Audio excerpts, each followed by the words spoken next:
Oremos al Señor.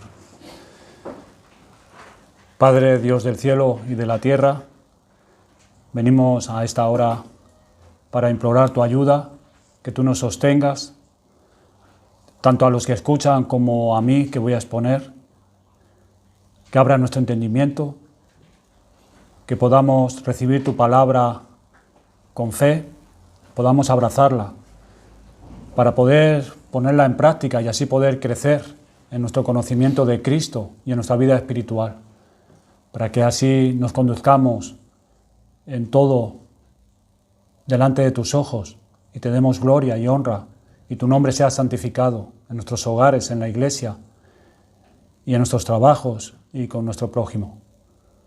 Padre, pedimos la ayuda de tu Espíritu, que nos sostenga y aplique tu verdad a nuestros corazones y a nuestras conciencias. Te lo pedimos en el nombre de nuestro Salvador, Jesucristo. Amén. Abramos nuestra Biblia en Mateo capítulo 6. Estamos considerando el Padre Nuestro.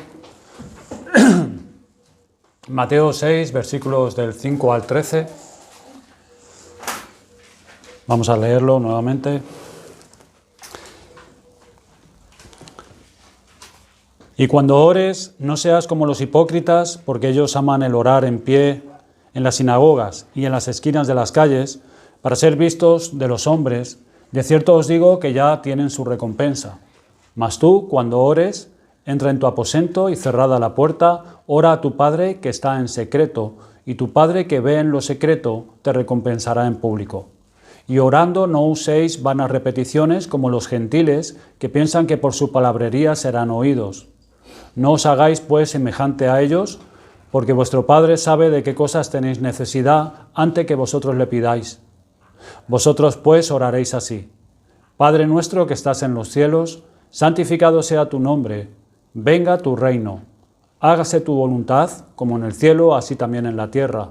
El pan nuestro de cada día, dánoslo hoy, y perdónanos nuestras deudas, como también nosotros perdonamos a nuestros deudores.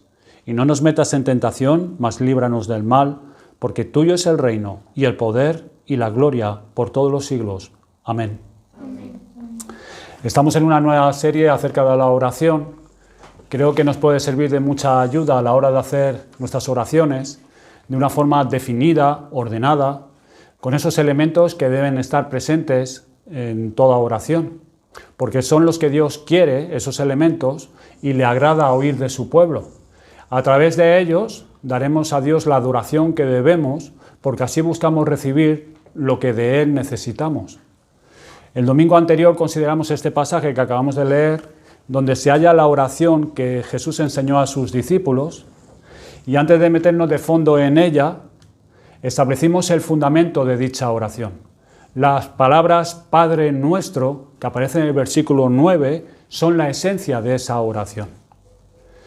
Vimos que solo los verdaderos hijos de Dios pueden decir a Dios Padre Nuestro. Solamente ellos. Y es debido al haber sido unidos a Cristo por medio de la fe. Estuvimos también considerando que esta doctrina no es muy popular, incluso ni siquiera entre muchos que profesan el cristianismo, porque ellos creen en la hermandad universal de todos los hombres. Creen en la paternidad universal de que todos somos hijos de Dios, pero la Biblia no enseña eso, sino todo lo contrario. También estuvimos viendo algunas señales que de aquellos que tienen a Dios por Padre, cómo lloran y se lamentan amargamente por el pecado en general y también por el suyo personalmente. Un hijo de Dios se entristece al ver el mal que aún mora en él. Como aquellos que tienen el amor de Cristo temen ser privados de la presencia de su Padre, quieren estar cerca de Él y conversar con su Padre porque le aman y es el objeto de su deleite. Y también consideramos algunas bendiciones de tener a Dios por Padre. Hoy vamos a ver algunas dificultades que podemos tener acerca de la idea de la paternidad de Dios. Lamentablemente hay muchas personas, hermanos, en este mundo para quienes la idea de la paternidad de Dios no es sinónimo de amor. Imagina a ese niño que es hijo de un borracho, que golpea a su esposa en su hogar y se gasta todo el dinero en alcohol, en su casa han padecido muchas necesidades y hambre. Ha presenciado las palizas a su madre y ha vivido bajo un sentimiento muy fuerte de temor y odio hacia su padre. O esa joven que ha sido abusada desde pequeña por su padre y el horror acabó cuando conoció a otro joven y pudo salir del techo familiar.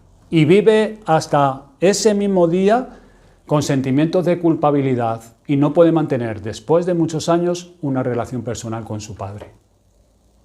En otros casos, el tener a un padre muy exigente y nunca haber recibido de parte de él ninguna palabra de ánimo ni reconocimiento por nada bueno que ha hecho ese joven. Nunca nada era suficiente. Ningún esfuerzo fue recompensado por ese padre. Esta es la idea de la paternidad que tienen muchos. Esas personas tienen una idea equivocada acerca de la paternidad por lo que ellos vivieron cuando eran pequeños o adolescentes. A algunos la noción que tienen de lo que es ser un padre es la de un hombre cruel. Alguien sin afecto natural, alguien sin cariño, alguien sin bondad. En otros, padres que han sido muy permisivos con sus hijos, y ese joven tiene en su mente una caricatura acerca de lo que es la paternidad. Alguien que no tiene carácter, que es débil, que ha sido un padre débil, fácil de manipular por sus hijos. Hoy pone una limitación para el bien del muchacho y al rato cede porque ve que se enfada, no quiere tener problemas con su hijo y la mayoría de las veces el hijo se sale con la suya. Pues ese joven tiene una idea, una caricatura de lo que es la paternidad. Pero aquí nuestro Señor Jesucristo, debido a nuestro pobre concepto acerca de la paternidad, se apresura a decir: Padre nuestro que estás en los cielos. Y esto es algo maravilloso, hermanos. Padre nuestro que estás en los cielos. Estas dos frases deben de tomarse siempre juntas. Quizás no siempre decirlas literalmente cuando nosotros oremos, pero sí es vital que cuando oremos a Dios y lo llamemos Padre nuestro, recordemos que es nuestro Padre que está en los cielos, en toda su grandeza y majestad. Y esto es debido acerca de nuestras ideas de la paternidad de Dios, que a menudo se han deteriorado y siempre necesitan ser corregidas. ¿Qué podemos aprender del hecho de que Dios nuestro Padre esté en los cielos? Pues no se nos dice que Dios esté en los cielos porque Dios no se encuentra en otro lugar, puesto, como dijo Salomón en 1 Reyes, capítulo 8, versículo 27, dice que los cielos no le pueden contener a Dios. Lo que significa es que Dios reside principalmente en lo que el apóstol Pablo en 2 Corintios 12:2 dice que él fue llevado, hablando de sí mismo, que conocía a un hombre que fue llevado hasta el tercer cielo, no sabía si por revelación o por sueño, pero está hablando de él, de las revelaciones que había recibido de parte de Dios.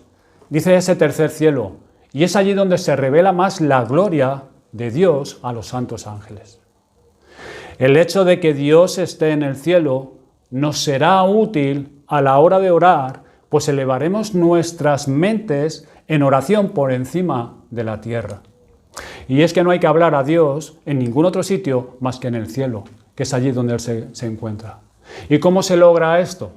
Pues vale, esto puede quedar como muy abstracto. ¿Cómo se logra esto? Pues miren, los grandes maestros de la vida espiritual a lo largo de los siglos han estado de acuerdo que el primer paso en la oración ha sido siempre lo que han llamado recogimiento. Recogimiento. En cierto sentido, todo hombre, al comenzar a orar a Dios, debería ponerse la mano en la boca. Este fue el problema de Job. En medio de todas sus desgracias, de todas sus circunstancias, habló demasiado. Sentía que Dios no lo había tratado bien. Y por eso Job expresó libremente su sentir. Pero cuando Dios comenzó a tratar con él de una manera íntima, y cuando Dios empezó a revelársele y a manifestársele, ¿Qué hizo Job? Pues lo que nos dice en Job capítulo 40, versículo 4. Solo una cosa podía decir Job. ¿Y qué dijo? He aquí que yo soy vil, ¿qué te responderé? Mi mano pongo sobre mi boca. Y por extraño que nos parezca, hermanos, se comienza a orar no diciendo nada. Te recoges para pensar en lo que vas a hacer. Y qué difícil nos resulta esto, ¿verdad? Vivimos bajo presión, las ansiedades, los tiempos que no llegamos, los problemas, las angustias mentales que padecemos, a las que somos sometidos, las heridas emocionales que sufrimos, que empezamos a hablar de inmediato. Pero si queremos estar en comunión íntima con Dios y sentir sus abrazos alrededor nuestro, tenemos que ponernos la mano sobre la boca por unos instantes. Recogimiento. Por eso recomendamos llegar a la iglesia el domingo un poco antes, y antes de que comience la escuela dominical, y luego el culto de adoración, para que te dé tiempo a saludar a los hermanos, para que nos podamos saludar, para que luego te puedas recoger durante unos minutos, sentarte aparte, para que tú puedas pensar a quién vas a acercarte y lo que tú has venido a hacer. Recogimiento. Lo siguiente que podemos aprender acerca de que nuestro Padre está en el cielo es acerca de su omnisciencia. Como nos dice el autor de Hebreos en capítulo 4, versículo 13, todas las cosas están expuestas y desnudas ante sus ojos. Los hombres pueden maquinar y conspirar contra la iglesia, sin embargo Dios está en el cielo y no pueden hacer nada sin que Él los vea. Cuando nosotros, llenos de debilidad, caemos de rodillas delante de Dios en medio de nuestras tormentas mentales, recordemos que Él lo sabe todo de nosotros. Todo. Por eso, hermanos, si queremos nosotros las bendiciones de Dios, debemos ser completamente sinceros con Él, debemos tener presente que nada hay que se oculte a sus ojos. En realidad, como lo escribió el sabio autor de Eclesiastés, es imprescindible que cuando oremos a Dios no olvidemos que Dios está en el cielo y nosotros en la tierra. Alguno podrá decir, pues ¿para qué orar entonces si Dios conoce todas mis necesidades? Nos podemos plantear, ¿para qué orar? Pues primeramente, el hacer esta clase de preguntas evidencia de que no es consciente esta persona de las necesidades físicas, emocionales y espirituales que tiene. Segundo, porque es un mandamiento que Dios nos manda a nosotros, que oremos. Y porque Él es el creador y tú y yo, simples criaturas creadas por Él. Y Él es nuestro creador. Consideremos la bondad de Dios al recibirnos. Él en toda su majestad, grandeza y gloria, humillarse e inclinar su oído a nuestras peticiones y darnos lo que realmente necesitamos. Dios no dará lo que los santos quieren, sino lo que es bueno para ellos. Si no les proporciona lo que ellos ansían, sí que suplirá a aquellos que precisan, lo que ellos realmente necesitan. Un padre terrenal puede querer a su hijo y estar dispuesto a proveer para él de buena gana, como los padres siempre quieren proveer lo bueno para sus hijos, pero hay veces que no son capaces de poderlo hacer porque no pueden. Sin embargo, a Dios nuestro Padre que está en los cielos, nunca le falta la provisión para sus hijos. Nunca. Pues Él ya ha provisto todo lo necesario para nuestro peregrinaje hasta que volvamos a nuestro hogar paternal. Y no solamente me estoy refiriendo a cosas materiales, sino a todo lo que necesitamos, lo espiritual sobre todo. Dios ya lo ha provisto. Ya está todo determinado por parte de Dios. En nuestro peregrinaje aquí, lo que nosotros realmente necesitamos, Dios ya lo sabe, porque Él lo ha determinado así. En ocasiones a Dios le place mantener a sus hijos en la necesidad por el bien de ellos. Que pasen necesidades.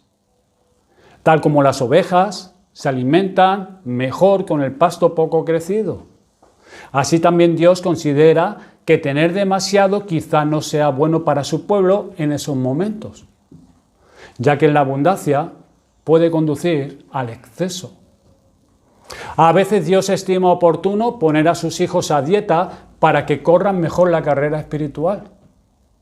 Considera lo provechoso que fue para Jacob que hubiera hambruna en su país, porque ese fue el instrumento que Dios usó para poderlo llevar hasta su hijo José, el cual Jacob consideraba que estaba muerto. Y Dios usó ese medio, la hambruna en su país, en la Canaán. Así los hijos de Dios experimentan a veces la vacuidad del mundo, lo vacío del mundo, para conocer más de cerca la plenitud de Cristo. Si Dios considera apropiado que poseas cosas terrenales, Dios te las va a dar. Y Él no permitirá que carezcas de ninguna cosa buena. Él en su omnisciencia, Él sabe lo que es mejor para cada uno de sus hijos. Tercero, el hecho de que Dios nuestro Padre esté en el cielo, aprendemos que su poder es soberano. Todas las cosas se hallan bajo su gobierno. Todas las cosas. En el cielo y en la tierra. En el Salmo 115, versículo 3, nos dice que nuestro Dios está en los cielos, todo lo que quiso ha hecho. Todo. No hay nada que se pueda oponer a Él. Todo lo que Dios quiso, ha hecho. Desde el cielo Dios gobierna el universo y dispone todos los acontecimientos de aquí abajo para el bien de sus hijos. De igual manera con su iglesia. Él hace lo mismo, Él es soberano en su iglesia. No solamente en el mundo, aquí también, entre nosotros. Cristo compró con su sangre a la iglesia y la gobierna porque es suya. Dios se la ha dado y le ha puesto a Cristo por cabeza de la iglesia. Miren en Efesios capítulo 1, vayamos allí un momento, versículos 20 al 23.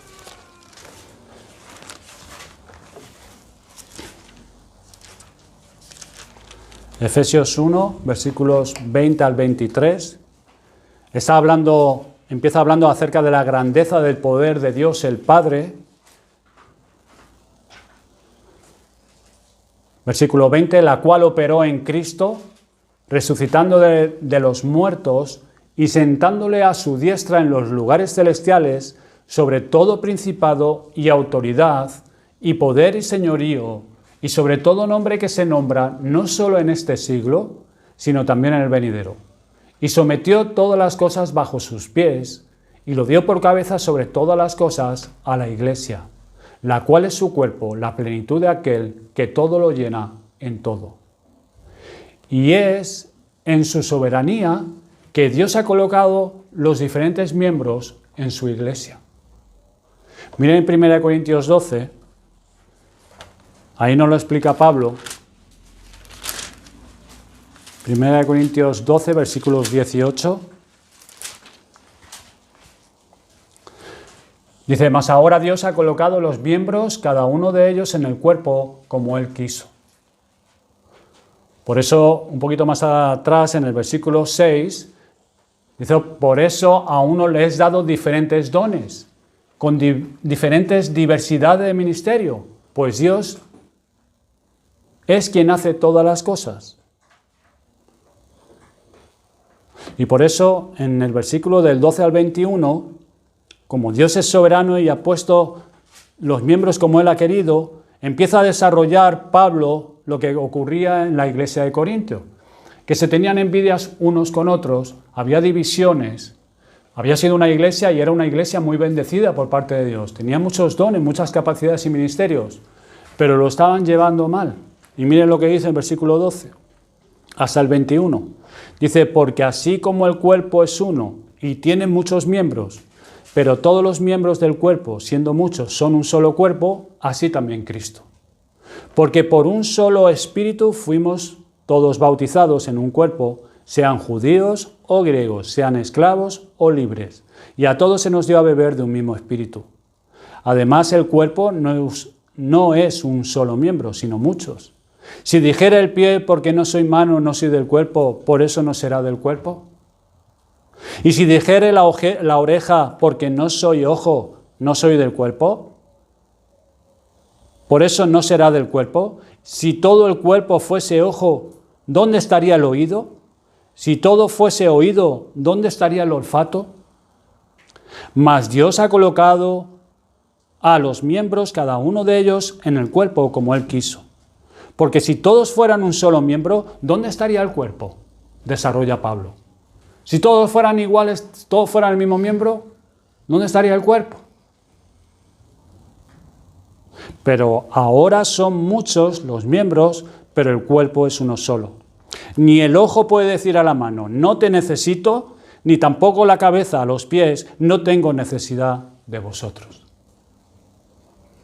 Hermano, y esto, en la soberanía de Dios, como Él ha querido y como rige todo el mundo y todo el universo, incluye a la Iglesia, esto nos debe de guardar de la envidia de unos contra otros, del individualismo y de la altivez. Y nos debe estimular a ayudarnos los unos a los otros con lo que Dios nos ha dado, con lo que Dios te ha capacitado.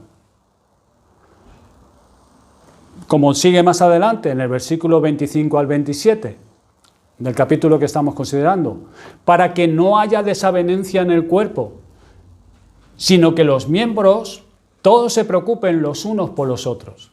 De manera que si un miembro padece, todos los miembros se duelen con él. Y si un miembro recibe honra, todos los miembros con él se gozan.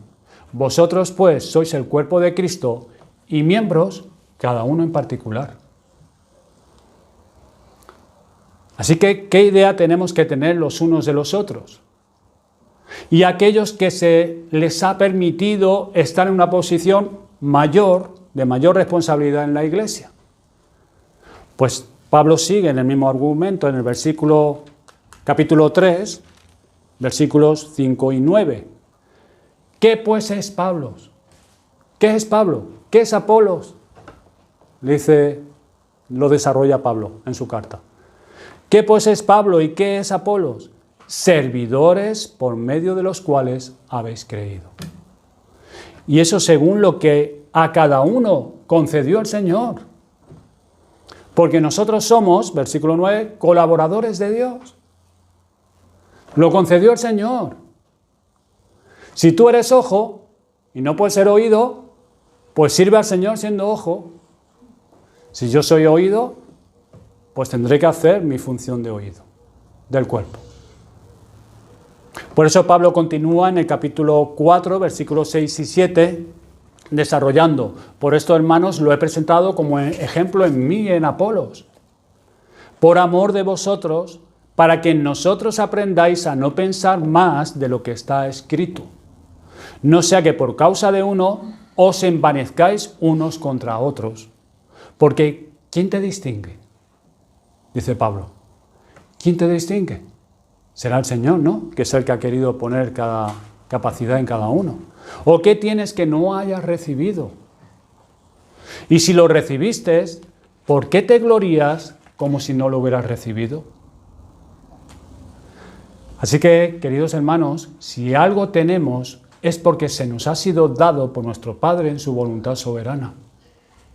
Pues como está escrito en 1 Corintios 12, versículo 11, todas estas cosas las hace uno y el mismo Espíritu, repartiendo a cada uno en particular como Él quiere. Como Él quiere. Por eso, hermanos, no podemos, y esto nos tiene que guardar, de rivalizar los unos contra otros, de tener envidia unos contra otros porque deseamos los dones que quizás tenga el hermano o porque el Señor nos ha bendecido como a otro hermano o a otra hermana. Cultiva, desarrolla y usa para el bien de los demás lo que Dios te ha dado por su gracia. Cultívalo, desarróllalo y úsalo para el bien de la Iglesia. Lo que aprendemos también de que nuestro Padre está en el cielo es que hay consuelo para los hijos de Dios. Cuando estos oran a su Padre, la vía de acceso al cielo no puede verse obstruida. Quizá alguien tenga un padre o una madre que vive lejos, cuyo camino hasta ellos, ya sea por tierra, por mar o por aire, se presentan grandes obstáculos que es imposible alcanzarlo. Sin embargo, cuando tú, hijo de Dios, oras a tu Padre que está en el cielo, por muy abatido que te halles, puedes acceder a Él. No hay nada que pueda obstaculizarlo. El camino al cielo jamás puede cerrarse. Dios, nuestro Padre que está en los cielos, nos consolará en la pérdida de nuestros seres queridos.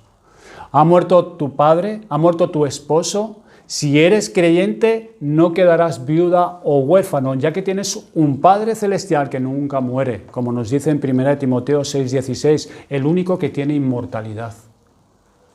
Nunca muere. Eso también es un consuelo en el caso de tu propia muerte.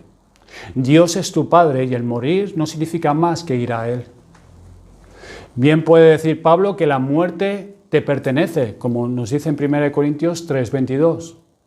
Es simplemente un amigo que te llevará a tu hogar junto a tu Padre que está en los cielos. Y qué felices son los hijos de Dios cuando vuelven a casa. El consuelo de Cristo en el momento de su muerte era que estaba regresando al Padre. Por eso nos dice en Juan 16, capítulo 28, dejo el mundo y voy al Padre. Nosotros cantamos ahora, hay un himno, que es dejo el mundo y sigo a Cristo. Pero nosotros un día diremos con gran gozo y júbilo, dejo el mundo y voy al Padre. Y de igual manera que Cristo dijo, Padre, en tus manos encomiendo mi espíritu, así nosotros pondremos tranquilamente nuestras almas en sus manos cuando nos llegue la muerte. Cuando muramos, nosotros podremos encomendar nuestra alma, que es el mayor bien que poseemos nosotros ahora, en las manos de Dios, donde estará más segura que bajo nuestra propia custodia. ¿Y qué consuelo supone que la muerte lleve a los creyentes al hogar paterno? Porque allí, hermanos, nos espera delicias inefables y una inmensa gloria que no conocemos, hasta que podamos pisar allí. Qué feliz se sintió el viejo Jacob cuando vio los carros venir de Egipto, que le llevaban hasta su hijo José. Dice que su espíritu revivió. Así la muerte, hermanos, es un carro triunfal que transporta a todos los hijos de Dios a la mansión de su Padre que está en los cielos. Una breve consideración acerca del adjetivo nuestro. Al utilizar la palabra nuestro, Cristo desea enseñarnos que debemos ejercitar fe en nuestras oraciones a Dios. La palabra Padre denota reverencia, pero la palabra Padre nuestro implica fe. La fe bautiza nuestra oración y le pone nombre, se le llama la oración de fe. Sin fe no estaremos orando a Dios, simplemente estaremos hablando. Por eso Santiago nos dice de que sin fe nada recibiremos, porque la fe es el soplo vital de la oración, sin la cual, sin la fe, nuestras oraciones estarán muertas, a menos que se le insufla la vida y constituya además un requisito para poder orar. Sin fe nada recibiremos.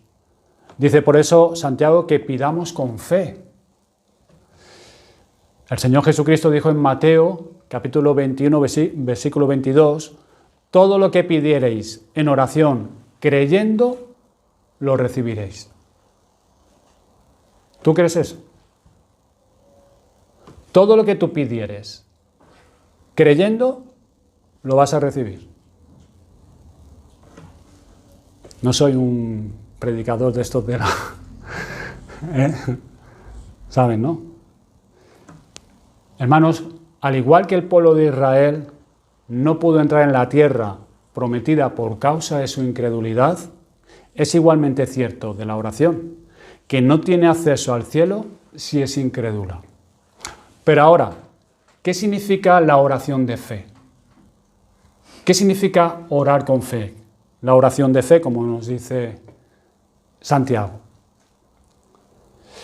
Es orar por aquello que Dios ha prometido. Eso es la oración de fe. Por eso Mateo 21, 22, el Señor Jesucristo dice, porque todo lo que pidiereis en oración, creyendo, lo recibiréis. ¿Dios ha prometido que yo voy a tener un BMW? No. Dios no lo ha prometido. Dios ha prometido que no me va a faltar el pan. Bueno, me pide que lo pida. Dios ha prometido que yo, si confieso mis pecados y me arrepiento, Él es justo para perdonarme y limpiarme de mi maldad. Lo ha prometido. Ahí tengo que orar. Esa es la oración de fe. Buscando lo que Dios ha prometido. Lo que Dios no ha prometido, a lo mejor me lo da, si lo necesito. Si no lo necesito, no me lo va a dar, porque no es una promesa de parte de Dios. Eso no es la oración de fe. ¿Qué significa la oración de fe? Pues donde no hay promesa, no se puede orar con fe. Pero si hay promesa de parte del Señor, hay que orar por esa promesa para que Dios la cumpla, para que Dios la lleve a cabo. Eso es orar con fe. Orar con fe es orar en el nombre y por los méritos de Cristo. Dice en Juan 14, versículo 13, todo lo que pidiereis al Padre en mi nombre, lo haré. Orar en el nombre de Cristo es hacerlo confiando en sus méritos. Cuando le presentamos a Dios a su Hijo en oración, cuando llevamos en los brazos al Cordero inmolado, decimos, Señor, somos pecadores, pero he aquí nuestro fiador, Cristo. Sénos propicio por amor a Cristo. Estamos acudiendo a Dios en el nombre de Jesús. Y eso es orar con fe. No por nuestros propios méritos, ni nuestra propia justicia, sino la de Cristo. Eso es orar con fe. También es concentrar la fe de nuestra oración en la fidelidad de Dios, creyendo que Él nos escuchará y nos ayudará. Es apoyarse en Dios, como se nos dice en Isaías, capítulo 64, versículo 7, que dice, si bien todos nosotros somos como suciedad y todas nuestras justicias como trapo de inmundicia, caímos todos nosotros como la hoja, y nuestras maldades nos llevaron como viento.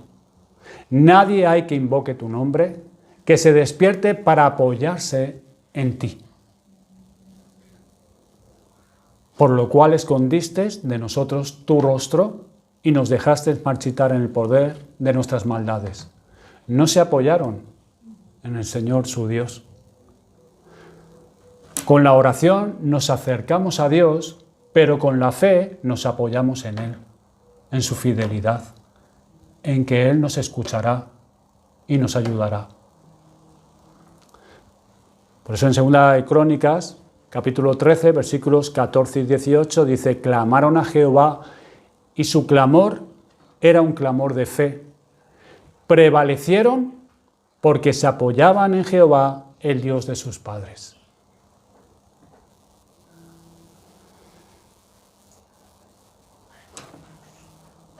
Orar con fe es apoyarnos en nuestro Padre que está en los cielos, suplicando y creyendo y descansando nuestra alma en Él.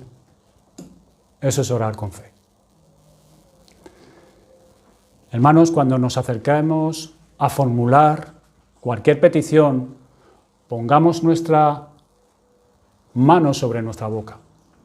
Recordemos que nos acercamos a Dios Todopoderoso, Santo, Eterno, pero también que ese Dios en Cristo es nuestro Padre, quien conoce todo lo que respecta a nosotros, porque es omnisciente y también porque es un Padre que lo sabe todo de su Hijo, porque es el mejor de los padres. No hay Padre terrenal que pueda superar a Dios nuestro Padre que está en los cielos. Pero si este Dios que está en los cielos, si es tu Padre, te ordena que obedezcas a tu Padre terrenal, porque es su voluntad. Antes de comenzar a pedir cualquier cosa, debemos ser conscientes de que nosotros, tal como somos, estamos en la presencia de un ser así, de nuestro Padre que está en los cielos, del Padre de nuestro Señor Jesucristo. Y es por la obra que Cristo realizó que podemos llamar a su Padre, Dios mío, Padre mío. Y qué consuelo conocer a Dios de esta manera, como Padre nuestro que está en los cielos. ¿Conoces tú algo de este consuelo? Si sigues huérfano es por no confesar tus pecados a Dios y apartarte de ellos. ¿Hasta cuándo seguirás errante? Es lo que Dios decía por medio del profeta Jeremías a Jerusalén. ¿Hasta cuándo seguirás errante, oh hija contumaz? ¿Hasta cuándo? ¿Hasta cuándo? ¿A qué estás esperando? Así podrás conocer a tu Creador como Dios, Redentor y Padre tuyo. Vamos a darle gracias al Señor.